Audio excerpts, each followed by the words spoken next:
Thanks for watching News Echoes. I'm so glad you are watching, and we've got so many issues to discuss today. My name is Shegun Johnson, and I have in the studio with me from the seat of power in Abuja, Dr. Osita Anyemeka. Dr. Osita, you're welcome to the program. Thank you. Thank you, Doctor. God bless you, sir. In faraway Milan, we have Mark Godwin. Mark, you're welcome to the program. Morning, Dr. Shak. Yeah, is everything okay with your audio? Can you hear me? Yeah, we can hear you now, loud and clear. Good. Thank you very much. Morning, well, Dr. One of the aftermaths of Good morning, Master Milan. One of the aftermaths of the election February 25 and the subsequent gubernatorial mainly has been, apart from the election rigging alleged by many people, the intertribal war, tribalism we call it in Nigeria, and so many things have gone, and I can just imagine the way God is looking at us from heaven and saying, look at this, my children, the way they are behaving. Somebody threw in a spanner to win gubernatorial in Lagos and some other places.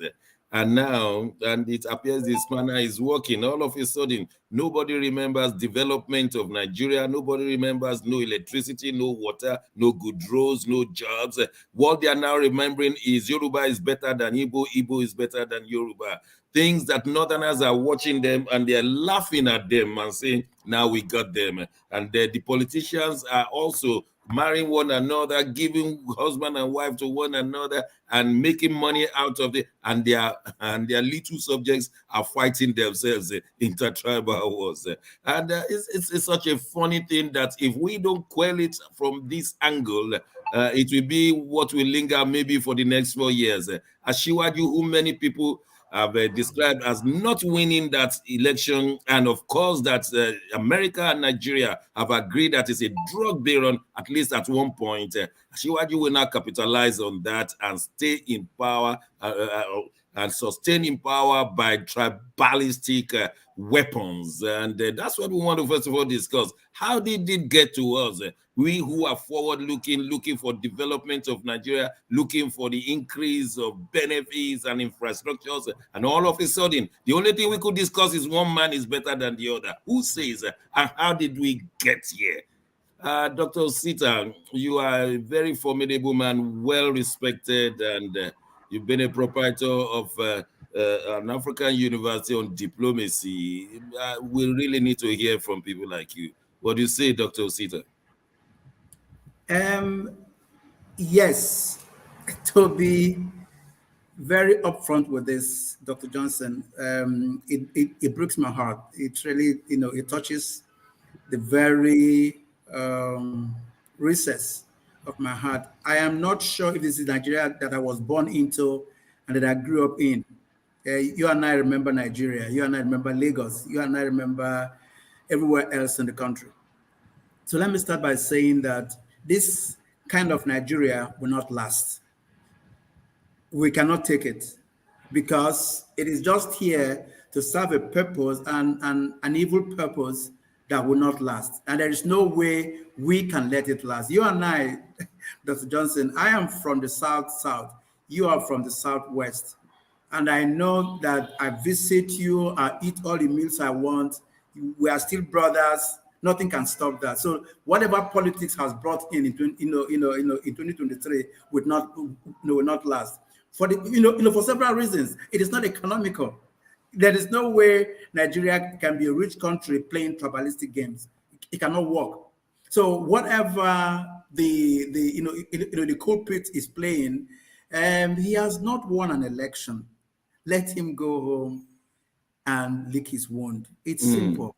We all sympathize with him. If there's any way we can help him become an elder statesman, call him once in a while when we need his counsel, that is the best way to go home finally. That is the best way for him at his age now to go home finally. Because if he keeps doing this and it gets worse than what it is now, because it's really very bad now. People in Lagos, drivers in Lagos now, they talk to themselves through the window. Omo Igbo. Omoyebo, get out of Wow. the road. Yes, get out of the road. And I said to myself, this is not Lagos.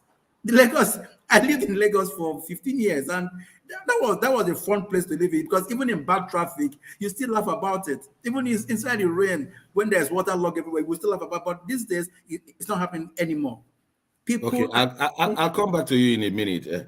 Mark in Milan, you are from Southeast and you speak fluent Yoruba, even better than I do. And my question is, how could these people who are routing for a better Nigeria a month ago, how could they just subdue themselves and subscribe to tribalism? It doesn't even make sense to me. They make me look like I'm from another planet. Mark, how did these youthful people get there? It's very sad, Dr. Shegun. Let's say this first, that what we have in common, like Dr. Sita said, is more than what divides us. We've come a long way as Nigerians, the three major ethnic groups, Igbo, Hausa, Yoruba. I mean, a lot has gone in between us. So this just came out from this last election, and I think it was intentional. Some people did this to intentionally create division amongst us. But you see, Nigerians are one very interesting people. They bypass whatever difficulty they get into. Presently, I'm seeing some kind of engagement. Yorubas, Igbos, people are having beautiful conversation, engaging themselves in a very pleasant way, and they're trying to say, this is not what we are, but this is the good side, this is who we are. So yes, Lagos has a couple of southeasterners, Nigeria, and a lot of them were born there, like you said, like myself, my family, my mom. Imagine my parents were both born in Lagos, and grew up in Lagos. So you can't come and create any division with that. I mean, this is Nigeria. It's a one man. It's a beautiful one people country. Some people are capitalizing on it and they are running with it. The Agberos have taken it over, and take note that these Agberos are illiterate. They don't really understand things. So when they see a fair person, they assume it's an Igbo person. When they see somebody that is not speaking English, Yoruba, they assume it's an Igbo person. So they've mobbled up all the ethnicity in Nigeria, even the Benins, the Calabars, the Akwa Iboms, the Jos people. Everybody now is Igbo, because some people are playing that card and they don't even understand how the card runs. So we are not happy about this, but like I said, some people are building on this and making it look good. They are I want to put activities that are making thank you very much, Massive Mark, in Milan. Dr. Sita, I want to put this squarely on the shoulder of Tinubu and his clique in Lagos, especially Sanwo-Olu and all of them who are incompetent to rule, and they have decided to bring in something sadistic, something that should not even be thought of, as these younger people tend to create a new Nigeria. And only 3 weeks ago, the new Nigeria was taking shape as people were voting who they believe without being paid a penny. And they were not voting in terms of ethnicity. All of a second, because Asiwaju failed in Lagos State, Yoruba man failed in Lagos State. The city boy failed in Lagos State. And all of a sudden, then anybody who is not from Lagos is an evil man. He should be shouted upon, and he has a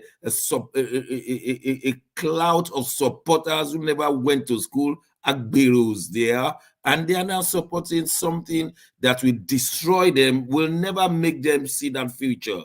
We need to put this clearly on Asiwaju and Sanwo-Olu, that you do not run a country like this.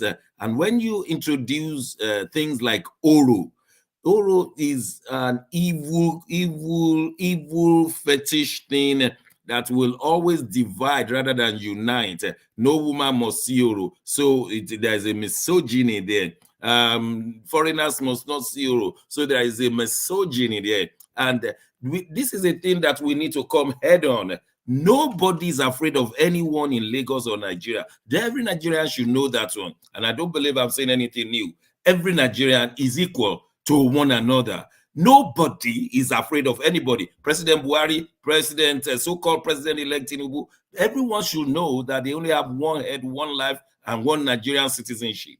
For anybody to come and play the tribe card, we will speak to it, we will fight the person head on. So nobody should think because we are not participating in the stupid, and I'm using that word seriously, responsibly, in their stupid and idiotic tribalism. Because we are not participating does not mean we are supporting them. It's just like they want to distract the generality of the people from their incompetence, from their robbery, from their drug pushing. This is what they want to distract the people from, and they are not getting it. The masses are not getting it. The Agberos think, let life continue as it used to be. But it's not. Somebody has to tell them the truth. And I think the truth is now, because there's no way light can be overshadowed by darkness. Dr. Sita, how did the masses who were routing for Peter Obi 3 weeks ago, how could they fall suddenly to tribal sentiments, which has no business with their bread and butter anyway? Please unmute.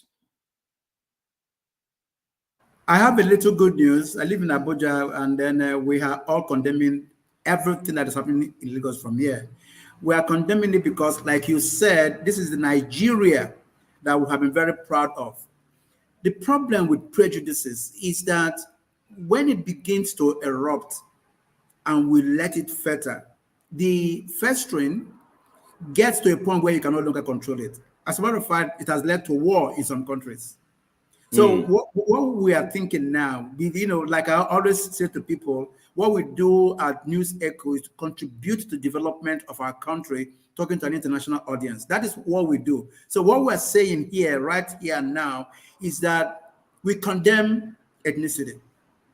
We condemn it for several reasons, and we condemn it, to the fact that it is one person who has become so disgruntled by the results that is saying that he has not won, that is causing this, because it looks like a script. Okay, try being stubborn, Emiloko. You get the primaries. Try being, try being deceitful. You rig. You get to become presidential elect, whatever you're called. But even in that status, you are still not sure who you are. The best thing to do is people don't want you, to lead. Just go home. You're asking us to please that you want to leave. We are saying no. Go home instead of creating this kind of war. Because what is happening now is that the average Southeasterner, no matter where you come from, even the people from Calabar, like Maximilian said, once they go, if they go, I pray one day there will be practice about leaving Lagos, so that people in Lagos will know how shallow that place is. It's only the relationship that makes Lagos what it is. Because once they leave, investors will leave. Foreign investors will leave. So if we are, if there is an Oro driving us away, if there are masquerades here, bare-bodied, white-clothed, traditional high priests walking all over Lagos, it no longer makes it, cosmopolitan. So the metropolis is dying. Once that happens, that whole city that was created for the love of Africa will go. Lagos is, I pray, the commercial capital of West Africa. I pray it continues to be. Otherwise, once it falls, Nigeria falls. Lagos holds Nigeria, and we're praying that people understand this. Thank you. I am hearing something from Nigeria. I want this to be confirmed by Mark using all our media outlets. They said the Senate has rejected the presidential election. it's a breaking news as we speak. It's happening in the Senate right now. Please, somebody help me get. I just got it now. Senate has rejected the 2023 presidential results. This looks like the beginning of the revolution from the upper chamber. Osita, do you have something like that? It's old. You know what I have is old. It was an argument raised by a member of the chamber about the what's it called, February 25th election. It's an old clip that I have. So if you have a new one, that must be very new, and I'm happy that Mark in Milan is looking into it. What I have, it's about 2 weeks old. We found out that it's just a couple of members of the Senate that are saying that the Senate should be ready to do the right thing, because if anybody supports rigging, it means that Nigeria is drawing the wrong card. That's the clip. I'm very glad for that clarification. Somebody just sent it to me, knowing fully well that we are live, so we want to see. Exactly. It's a good thing you raised it too. Yes. Yeah, I don't think this election result is ended, in my own opinion. Number one, the PDP and the LP are in courts, and I don't think it has ended. But they are trying to quickly separate the unity of the people, because nobody has ever seen this kind of unity of Labour Party before. And so somebody somewhere felt that what can we do to break the unity? And if we can make them fight one another, the Igbos and the Yorubas, then LP is gone, then Peter Obi is gone. This is a game that they are playing. To what extent, Dr. Sita, do you think they will win in this game? Because they have released it, and somewhere we must quench this darkness. Yeah, I think the most culprit in all of this is INEC and the chairman. That's the most culprit, because what they did was to march on our heads. It's like what Nasara women are saying. We voted, we spent time. You see, there's a statement there. Those naked women, they are saying, we left our families at home, we left our children. Some of us are new mothers. We went and spent 1.5 days on queue voting. We knew who we voted for, all of us. And now you're saying that our votes do not count? No, give us who we asked for. That is the issue. Why are you pushing APC down our throats? So what we're looking at now is a country that is we're going to fight it. We're fighting it already. Forget the fact that people who are making the most noise, people who are calling Badebo, for instance, Nyamiri, they call a Lagosian, typical island boy. They call him Igbo because his mother is Igbo. When did that start in Nigeria? As good in the East, as good as some Yorubas. By the way, do you know the root word of Nyamiri? Okay, when Igbos, Nyamiri. Yeah, when Igbos first came a long time ago, they always ask the Yorubas to give them water. And it's like Yemiri. So it's like Yemiri is coming, or it's going to come in to ask for water. Isn't water the nicest thing to give a friend, a traveler? Isn't water the best thing? Massive. And after they drank the water, they settled down there and helped them develop the place. I wonder, and that is why we call Oyigbo. Listen, man of God, that's why we call Oyigbo. Because they settled there and the market started there, and so all these words we think they are bad words. When we go into the they are etymological words that form the anthropology of the unity of Yorubas and the Igbos. So when you hear Nyomiri, it is not a curse word. It's give me water to drink, and the only thing you can ask for a person is water to be alive.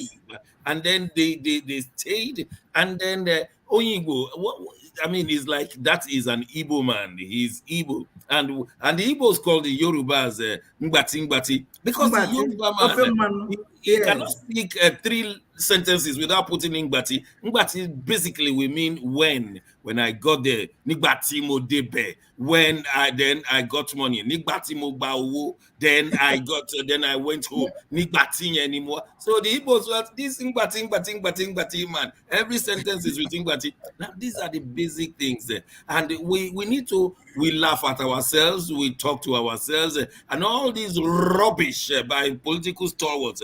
We counter them every level. They will not get away with it. And I'm speaking to people like Sanwo-Olu and his cohorts. I'm speaking to people like Tinubu and his cohorts, people like APC and his cohorts. They will not get away with it. Another thing is that the Northerners are not involved in it. Are you seeing it? They're not involved in these Yoruba They tribal don't care. sentiments. They They're don't not care. involved. And so they're watching at us. They're watching us saying, look at these nicompoos, and they say they are better than us. I mean, they say they are more educated, but look at them. Where is the education of anyone in all of this? Massive Mark, you wanted to say something? Yes, it is not education. It is not. It has nothing to do with enlightenment. I think it's a sickness. It's a disease, racial disease, racial hate, tribal hate, ethnic hate. It's just a sickness that that can come on anybody, regardless of your academical status. The thing now, like you're saying, I'm laughing here because what you're saying sounds real nice. You're taking me back again.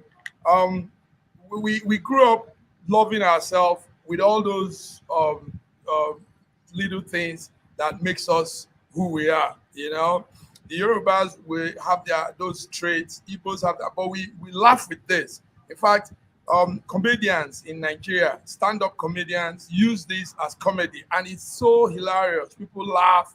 You know, we enjoy those jokes because it reminds us of a lot of things. So, but turning it out to become something aggressive, fighting over it now, and telling that person to his face that you're not this, you're not wanted, you're not welcome. That is the sad part of it. I grew up in Lagos, and when I hear what is going on now, I feel so vulnerable. I feel like, oh dear, so I'm not even a Lagos boy like I thought I was, you know, because now it's coming to my face that you're not one of us. And it makes you feel a little bit rejected. And you want to say, is this not the same one Nigeria we've always wanted? I mean, we looked for one Nigeria. Everybody says Nigeria, we're one. We raise our flag, Nigeria, Nigeria. And now some people are saying, no, no, no, no, you're not my brother. I don't know you. And it's really sad. So, but I think we should condemn it with all the efforts in yes, us and yes, bring sir. it down. We should Yes, sir. not allow it to fetter at all. We should condemn it. You see, it's a class war. The It's a problem class. in Nigeria is a class war, not a tribal war.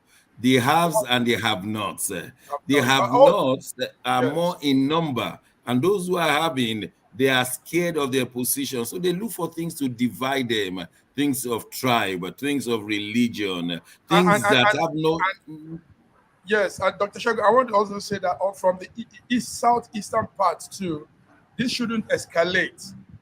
We don't need any elder statesman, whoever, to escalate this out of proportion.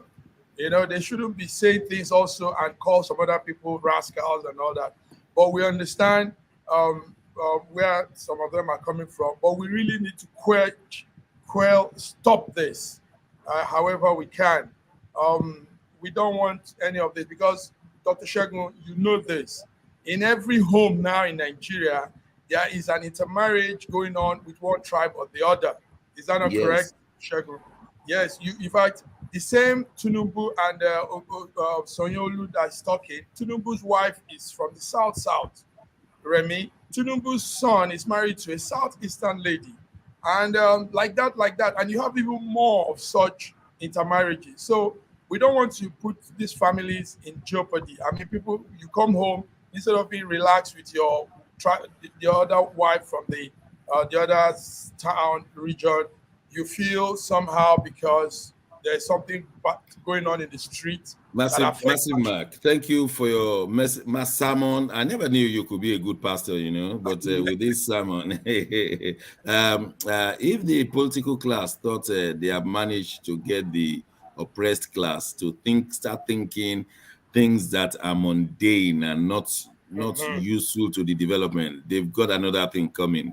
We will bring the minds of the masses back to their suffering, to their oppression, to their repression by the political class. The political class in Nigeria will not get away with it. I can assure you. I will go into my personal recordings and ensure that these things are they are brought to the forelight. The masses are suffering, and they should not cover it up with tribal sentiments. It will not be allowed, whether on the side of Igbo or Yoruba or any other one. What we are interested in is a developed Nigeria. Other countries are going about getting developed and even better. So somebody now fighting and making the people to. When people are too poor, they start fighting sentimental wars rather than serious wars. Well, let's just move on. Is it true that Yocha Ayu has been deposed and that we have a new PDP chairman? How did they arrive? How many people can remove a national party chairman, and how many people can just say I appoint an active one? Please help me out, Max. Yes, Yocha Ayu, that's very correct. Yocha Ayu, the PDP chairman, has been replaced by the man on your right hand, Damango. Damangom is now the PDP national chairman. He replaces Yocha Ayu. Yocha Ayu was suspended, first of all, by his ward in Benue. Then now the court has also given him the final blow and taking him out and replaced him with the man, Damangom. So this is what is happening. I think the statement is he went against some party rules. He was doing some anti-party activities behind closed doors, and we know that there has been that problem coming along with Wike from the south Rivers. Wike has always objected to his appointment, that somebody from South should be that chairman and not him. Anyway, it has come to the That's the position. Yes. Dr. Sita, is this not medicine after death? I mean, this medicine should have been given before death. Now, PDP is applying this medicine after they have lost the presidential election and everything has gone pear-shaped into PDP. Their shape is no longer the PDP that won election and doesn't appear that they can win election in the years to come. What has gone wrong in PDP, Dr. Sita? Yeah, Atiku played a role in that. What Nisin Wike wanted was for him to be removed just as the campaign started, and then for him to be disgraced. But the truth about it was that if he was disgraced and there was this kind of rumble in the party, Atiku will have no basis for his campaign. Okay. So yes, it looks like medicine after death. No, but they want to make sure that the dead stays dead. Now that is, yeah, that's why this medicine is coming at this time, because the issue actually was, it was a combination of so many things, disrespect, high-handedness, bribery, because that was part of Wike's accusation, and then other party members, even people who were not supporting Wike, said the same thing, that there were so many closed-door meetings with Tambuwal and the rest of them. You remember one was calling the other one the hero of the primaries. These were languages that came out in the open, eventually showing that the national chairman was first anti-party and then not doing what he was supposed to do, like bringing them together as a leader. So what eventually happened now was that his own ward, as a matter of fact, he had been disenfranchised from his ward, for a very long time. And this is somebody who had been known for this, a university don, that had, mini fights here and there growing up. But now that he is supposed to be a lot older, doing things, to save the nation, instead, selfish interest lured him into anti-party activities, into the destruction of the party that he belongs to and the party that he leads. So now that Atiku says, small fingers are out of it, and they have not done well in the past election, people are thinking that they should start rebuilding PDP now. And rebuilding PDP, yes, like you said, it's going to take a long time, long haul. Thank you very much for that open analysis. And on that note, we'll go on a short break. When we return, we want to talk about Nigeria, the proper Nigeria that used to play football, and the whole world loves our football. But what has happened to Nigeria in the footballing scenario? Don't go away. We are calling INEC to help us with the Nigerian football team. We'll be right back.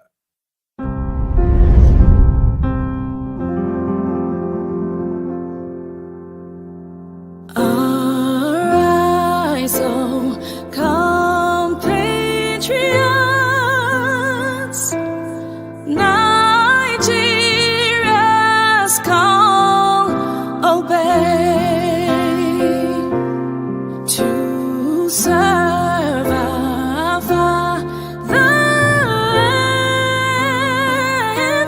with love and strength and faith. The labor of our heroes past shall never be in vain. To serve with heart and might, one nation bound in freedom, peace and unity.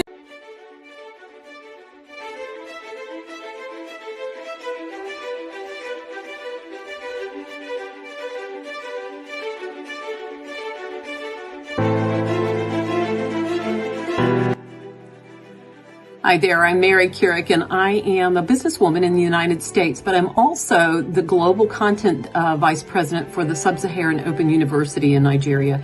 I could not be prouder to work with Dr. Osita Anamika and his team on helping to create not just entrepreneurs and skill-based talent that will get out into the workforce and make a living for themselves, but also young leaders. And to that end, with this integrity-rich university environment that's accredited now, and it's just an amazing opportunity for anyone there of any age to jump on board and learn, we want to let you know about a new offering that we have. We have a global governance and diplomacy course now provided by a whole team of people that crosses several countries to put together these resources and lots of great information for those of you who might be on the path toward public service and diplomatic service, NGO leadership, that sort of thing. We hope that you will walk through this open door and enjoy.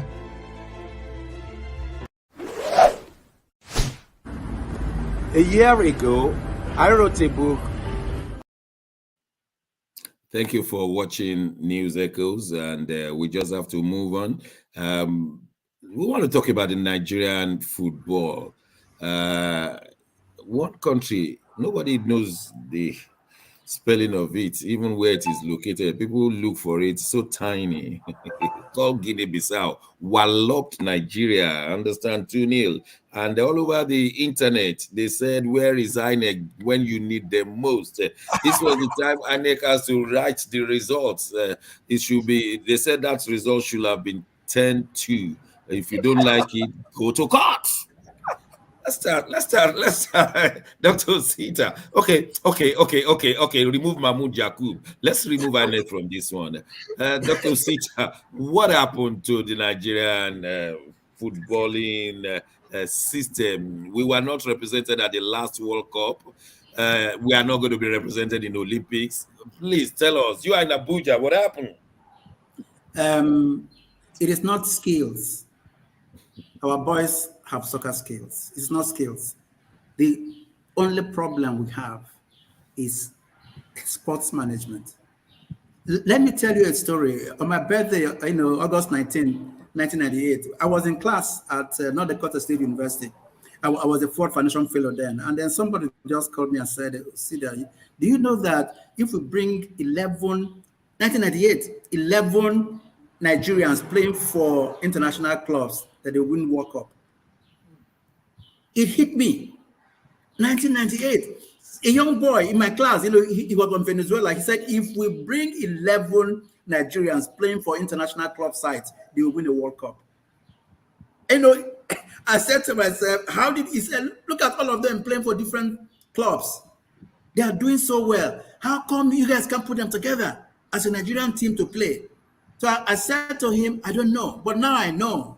In 2023, after all the facts have been put on the table, we suck in sports management. And you know why? It's corruption.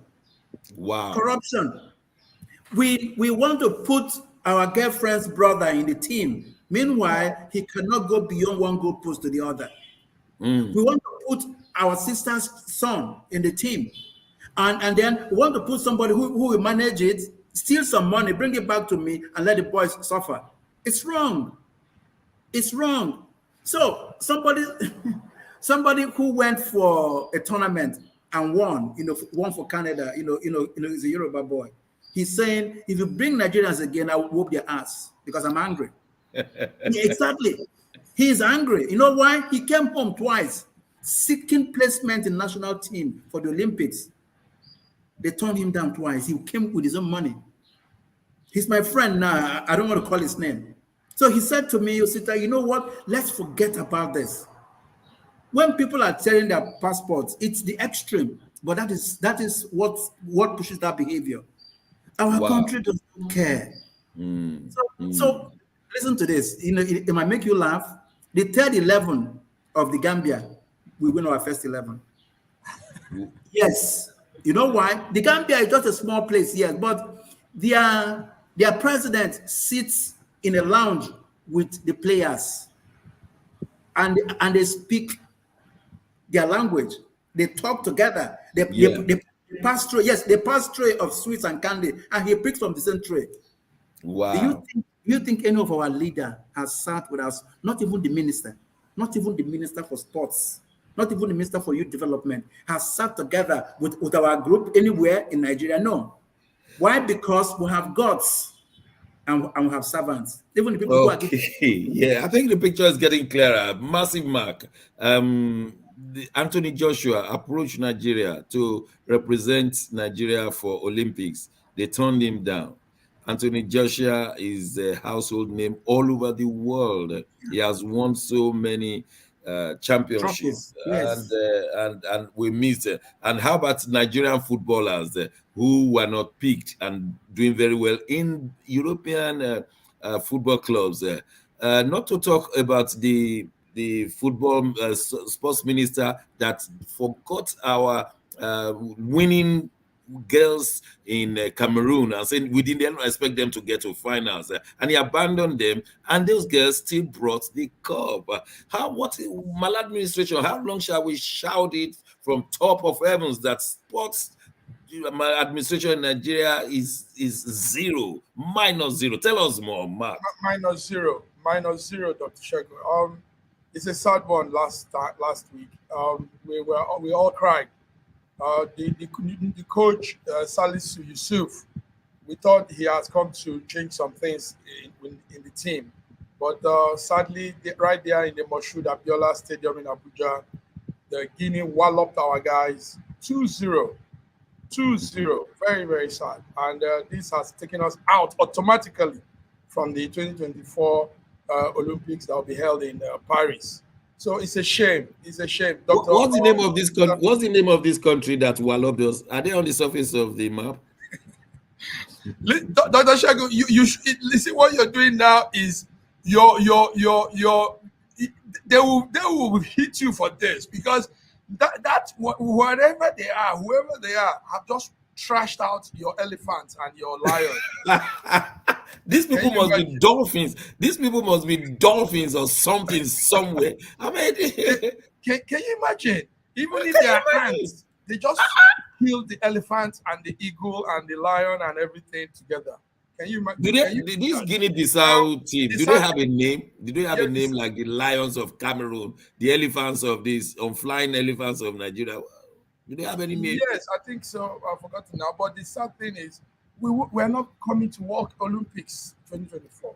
And that was the same thing last year World Cup. I mean, why is this happening to us? So some people are saying maybe there's a jinx. I mean, you know what a jinx is. Maybe the jinx in Nigeria.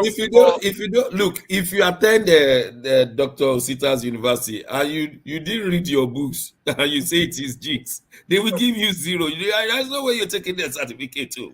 Now you failed. You say it's jinx. It's repeatedly, it's happening. I mean, why do you say this? And imagine that country. Now you don't even know the country because it's too little compared to what we have, the feats we have pulled out. I mean, those people, they ran home with the greatest trophy of their lives. In fact, they've won the World Cup this way. They don't even do anything at the World Cup. At home. This is okay for them. They beat Nigeria at their home. They are the happiest team in that whole World Cup arrangement now. Even if they don't win, it's a David versus Goliath thing. And Dr. Sita, of course, you know this. The other Olympics, I'm not sure it's this last one or the penultimate one. We were told that Nigerian athletes were given only one kit to wear, and they had to wash it immediately after one tournament because the further tournaments are in 2 days' time. You have to wash it, iron it, just one kit. And when others were even throwing and dashing their own away, only one, and you have to quickly wash it in the glare of everybody in another man's country. In fact, our javelin discus thrower he went viral washing his own while singing and washing his just one jersey. And nobody lost his job for that. No. The fact with that too was that somebody was saying, well, it's a good thing that they were in another country, because if they were in Nigeria, after washing it, they would have worn it wet back to the field because there will be no iron to iron. There will be no light. No, we're laughing about it. We are laughing about it. And the guy was serious. He said, but why are you laughing? There is no light. So they give you one jersey, one pair of shorts. After washing, don't wear it wet and go back to the field because you cannot iron dry. As a matter of fact, yes. It is not just that. Next door, Cameroon. Yeah. With one or two events to participate in, they all came with half a dozen sets each. And now this is who we are, 260 million people. We could not do something right. Do you know that some of them went with used boots? Wow, spiked shoes, yes, for athletics, used ones. No, it makes you cry. It makes you cry. The whole of sports administration in Nigeria should be thoroughly overhauled. They are just not fit for purpose because nobody speaks truth to power in Nigeria. They get away with it. Yes. Somebody should be telling them this is who you are, not who you think you are. Who you are is you are not fit for purpose. And Dr. Shai, do you know an allocation is given to the Ministry of Sport, a very big one for that matter. And for these kids and and all these things, a big chunk of that allocation goes for that. And somebody will just play with it and go take the money, and nobody's head is. No, but you're talking about that. What about sports medicine? We don't have. We brought it from other countries. Somebody had a muscle pool. On the tracks. They took from, I can't remember the country. One of these. You cannot believe it, but it's true. They borrowed. So we did not go with our own physiotherapists who will massage. The physiotherapist was there as a person, but didn't have the stuff in his kitty. Oh, he was there. He was there to enjoy it because he was going to collect his ESTA code. They are the people who are spoiling the place. Why not tell them, I don't have something in my kit? If you say it, they'll drop you. They'll take someone else who's ready to keep quiet. But because they're I'm willing to telling you, I'm travel. laughing, but I'm laughing like Listen, JJ Okocha, who says, well, it makes, anytime I laughed something is paining me in the inside. it makes me cry. It makes me cry. It's Sports annoying. medicine, nothing. There is something Well, wrong with us. it boils down to our administration, how we select people into places when the election is rigged and the wrong people are in position, and they also select wrong people, and wrong people continue to select wrong people who will support fraudulence. So everything cascade from the way we do things from the top. And I'm hearing Mark, that in faraway Imo, that Emeka Ihedioha, one-time deputy speaker, the man always wearing his green cap, and who won election the other time under PDP, is no longer contesting under PDP. I don't know what has gone wrong within the PDP of Imo State, or am I suspecting that he's planning to join a loopy ideology? Anything can happen. Anything can happen, Dr. Shagun. Yes, the former governor of Imo State, his tenure was just for, I think, 6 months or so. Not up to. Yes, not up to. Emeka Ihedioha yesterday said he's withdrawing from the 2023 governorship race under PDP. He said, in his word, he said he's trying to pave way for a consensus governorship candidate for that PDP, for that state to emerge. But we are looking deeper, like you said, Dr. Shagun. We don't know if he's probably thinking of something else because we know PDP is losing it. PDP doesn't have much stay in power, Nigeria power line again. And everybody wants to go where the power is. But we don't also want people to be bouncing around.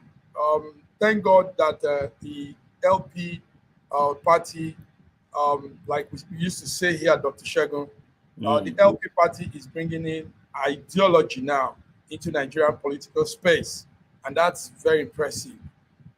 We don't want these old hands coming, jumping up and down and coming and polluting everywhere. We want to do things the way it's done. Dr. Shagun, you do the program Democracy Talk, and you say so many great things there. So democracy involves aligning to ideologies. I mean, you know that. So Emeka says he's not going on PDP, but we hope he stays out of it and not bounce to another place, because there's a new sense of doing things now, and the old hands will not help coming to touch on these new arrangements. You know, we don't win. They don't need them. They need them to be back, step back a little. Dr. Osi, what alignments do you think are going on in Imo State? We just see the result of Ihedioha's decision, but do you think there are some alliances going on? Dr. Osi, you need to unmute. Yes, most of us right here, we're saying that it's the first step to so many things, because Imo State is under siege. Yes, the 4 years of Hope Uzodimma has been so rotten, so many deaths. I'm sorry, that's your state, Mark in Milan. Yes, the issue is that the man tortured the place. What's it called? Chiefs and kings no longer have power. They don't have any say. If you're not a bad person, you don't have a position. If you're not criminally intended, you cannot come to the government house. I mean, and so on and so forth. So what is happening now, for those of them who want the right Imo to emerge again, they are holding meetings. This is from private information, yes, and they are talking to themselves about what they can do. So if what Emeka Ihedioha is doing is part of it, I don't know, but I think it could be. But the issue is that many Imolites are home. Many of them are home. You know what the man is doing now? Hope Uzodimma is training young people. It is not training. He trains them in batches of 10,000. He is using them for the next election. He calls them a skill up Imo. He bunches them together, gives them no content. They all graduate and they give them certificates. Beneath that, underneath that sanctimonious, is a boiling dirt of trying to harvest young people for next election. It's wrong. Wow, it breaks my heart when I Exactly. remember the The Imo first thing I state said of was, Sam this is how Mbakwe. to You remember the yes. whipping governor Sam Mbakwe, Yes, and Sam. of course, and he was ruling a bigger Imo state, and this small strip Imo the state Imo that contained Abia then. Yes, absolutely. so Absolutely. it's so sad. People like Sam Mbakwe will be whipping in heavenly places he'll be now running because all over the place. Everything he he kept in Imo brought Imo to light in Nigeria, development. Yes. But well, we just have to move on to what may be our last discussion for today, and it's still about the economy of Nigeria. Diasporans are now saying that it's difficult to send money home, and Nigerian economy has depended at least not less than 22 million pounds on the Nigerian diasporan remittances. But then it's difficult and painful for you to send money to your loved ones or to a project in Nigeria, but they could not withdraw it. Let's make it very plain. You send 100,000 naira to a friend or to a wife or to a child, and the person could not withdraw it, or even where will he withdraw? Bit by bit, he's paying something like 20,000 naira to withdraw that 100,000 naira. That 20,000 naira could have been used for something else. Maybe he's going to pay school fees, maybe he's going to pay for his burden somewhere. Yet that 100,000 has been reduced. So the man sending the money say, why should I be spending money recklessly when the full amount will not be paid after he has paid the commission on it? And this is wrecking. If nobody says it to the government, somebody should, or I think we should. Dr. Sita, tell us more. Okay, let me tell you what has been happening. You all know that I have this hand outside that is called family. My children, once in a while, I'll give you an example. My last birthday was in August 19 last year. And my children, they all call themselves to surprise me. The surprise didn't come because we started talking about the money until September, October, I didn't get it. So the surprise died. Just died on its own. And they were so sorry about it. They were screaming. They were saying, what kind of country is this? Daddy, this is not Was the surprise up to 1 million naira they wanted to give you? No, little money for me to just go get good dinner somewhere in Transcorp Hilton because they named it. They said go eat well, Dad. But to answer your question, yes, I have experience both ways because one of them has sent me $100, Western Union. I have 3 banks. So you cannot deal with one bank in Nigeria. I walked into the first bank. They said, oh, no. They cannot.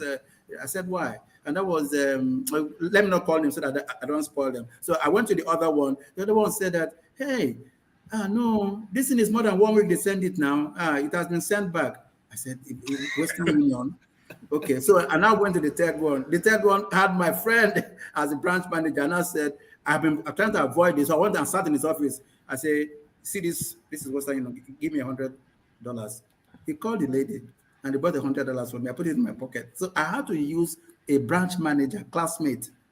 Can you imagine that? To draw my Western Union, but that is not even the story. The story I'm going to tell you now is that I have 4 subscriptions, annual subscriptions in 1 year. They canceled 3 of them. One of them is Google. I have an expanded Google size that I pay $2 a month for. I have not been able to pay it now in 4 months. You know why? Because Nigeria is not letting us spend money anywhere else. Some banks will say that you cannot do more than $20 a day. Some said that you cannot do at all. So 2 of my banks cannot do at all. And my subscription is hanging on me, and Google is threatening to close my box. I go to the bank every day. So yes, what you're saying is right. Diasporans have the right to be crying because we are dead here. Dead in the sense that we don't have access to finance. Even our own money we cannot get. Money sent to us by people we cannot spend. And then we cannot even do anything. Good morning. It's crazy. Yeah. Really, really crazy. We have Bidi from Lagos. I guess Bidi has not changed her time. The program is about to finish.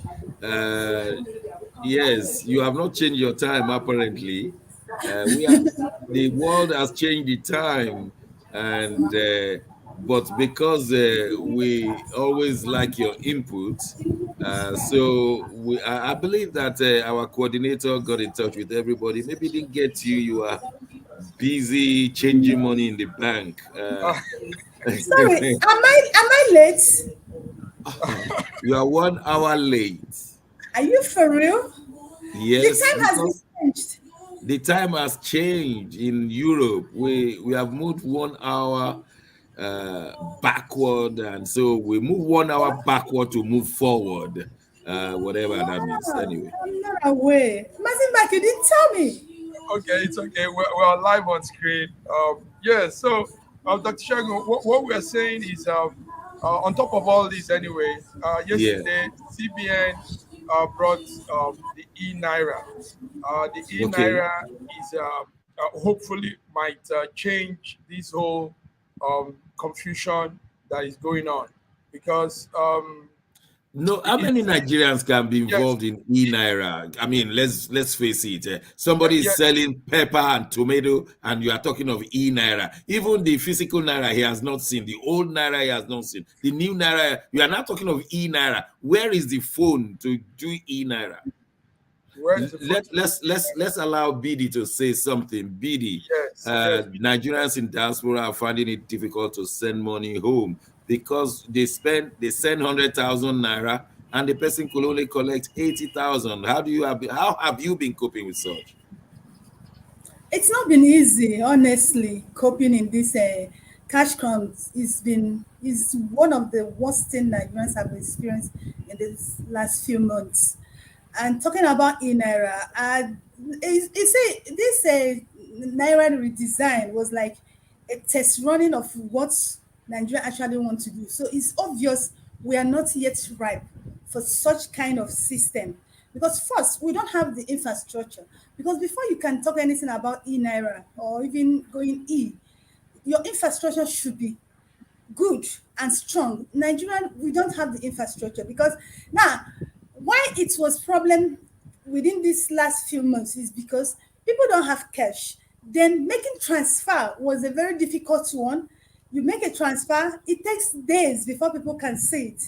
If it was easy for people to make transfer and it goes with ease, it wouldn't have been as bad as it was. So Nigeria talking about e-naira now, I don't think we are right for it. I don't think we are ready, because if we want to Wow. do that, we should first get our infrastructure good, working. You know the challenge. You know the challenge from the diaspora point of view is that they don't want to send as much as they are sending anymore, because the people are not getting the value of what they are sending. Of what use will a diaspora send 100,000 naira and the recipient will just take 80,000 naira? It's not going to fulfill the job, will it?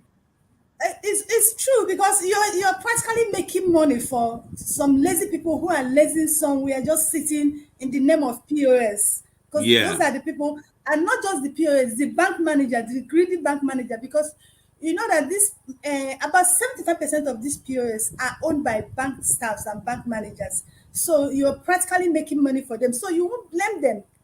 You won't blame Well, them if you say I they won't be think you sending. have hit it. I mean, you came in for a few minutes, but you have hit it on the nail on the head. So, Dr. Sita, as we close, what will you be telling the Nigerian president right now that he should do something about this money issue before he leaves? Otherwise, it will be a legacy that he will leave, a negative legacy. Dr. Sita, you have 20 seconds. If you unmute yourself. Yeah, without e-naira, without the wallet, I bought 1,000 naira for 600. I get 1,000 naira. You know, they took 400 naira as charge for selling 1,000 naira to me. So already there is crisis, and I paid for it because I was going to give some kids, some money. I couldn't do transfer for children.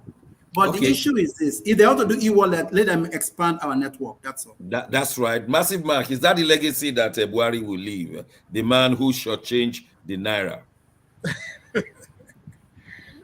He's leaving so many terrible legacies, Dr. Shagun. Well, that's how we will leave it today. BD from Lagos, time has changed, and so Nigeria must change.